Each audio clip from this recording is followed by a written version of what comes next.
Hi, this is your host. Today, we read In Flanders Fields by John McCrae. John McCrae was born in 1872 in a small village in Ontario, Canada. When World War I began, he was working as a physician and a professor at McGill University in Montreal. He enlisted in the Canadian Army Medical Corps as a lieutenant colonel and surgeon and was sent to France in November of 1914. He spent his first 6 months there mostly treating venereal diseases, but in April of 1915 he was sent to the Second Battle of Ypres, where conditions were much more dire.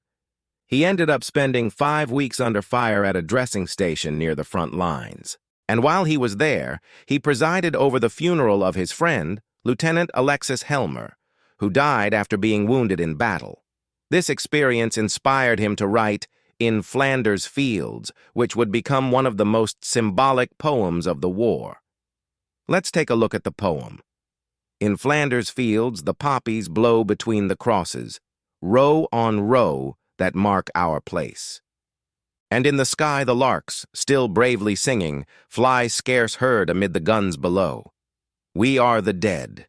Short days ago we lived, felt dawn, saw sunset glow, loved and were loved, and now we lie in Flanders Fields. Take up our quarrel with the foe. To you from failing hands we throw the torch. Be yours to hold it high.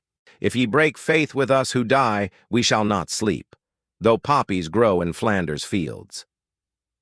The poem is famous for its structure. It was originally published as part of a longer piece called A Vers de Soir, which is French for evening, in the London magazine Punch on December 8, 1915. The first part of the piece included 2 other poems about the horrors of war, and then it concluded with In Flanders Fields. The poem is what's known as a rondeau form, a type of poem that features a repeating verse, commonly set to music in the 13th through 15th centuries. This poem is based on the traditional 13-line rondeau, but instead of 3 quatrains and a couplet, it has 4 quatrains and a couplet. The effect is that the final couplet, We shall not sleep, though poppies grow in Flanders Fields, is repeated twice, once at the end of the poem and again as the last line. This repetition drives home the poem's central metaphor, the poppy, which grows in the fields of Flanders and symbolizes the blood of the fallen soldiers. More than that, the poppy symbolizes remembrance. Poppies had long been associated with death and remembrance in various cultures. For example, in Greek mythology, poppies caused sleep and forgetfulness. In Homer's Odyssey, the hero Odysseus was given a magic potion that contained opium and poppies to make him forget his identity and past. In England, the tradition of placing poppies on one's sleeve to show support for the armed forces can be dated back to the 19th century when the British poet and painter William Blake wrote, To see a world in a grain of sand and a heaven in a wildflower, a sentiment echoed in the later Victorian era by the painter John Brett and others. During World War I, the image of the poppy took on new urgency. As early as August of 1915, just 3 months before McHenry's poem was published, the American author Moyna Michael wrote of poppies that sprung in Flanders Fields with fiery eyes, nodding to the slain. By the time McHenry's poem appeared in print, the poppy had already been chosen as the emblem of remembrance by the Women of the British Legion, an organization founded in 1921 to assist disabled soldiers. But let's go back to the beginning of McCrae's poem. In Flanders Fields, the poppies blow between the crosses, row on row that mark our place. The opening image sets the scene of the poem, a battlefield littered with the bodies of dead soldiers. The poppies growing among the crosses symbolize the blood of the fallen, and the crosses themselves serve as both a reminder of the dead and as a marker of their resting place. The poppies blowing in the breeze suggest both life and death, growth and decay. They are beautiful, but also a little unsettling, like something you might see in a nightmare. And the sound of the lark's song adds another layer of complexity. The lark is traditionally seen as a symbol of hope and joy, and in this context, its song represents the innocence and lightheartedness of life before the war.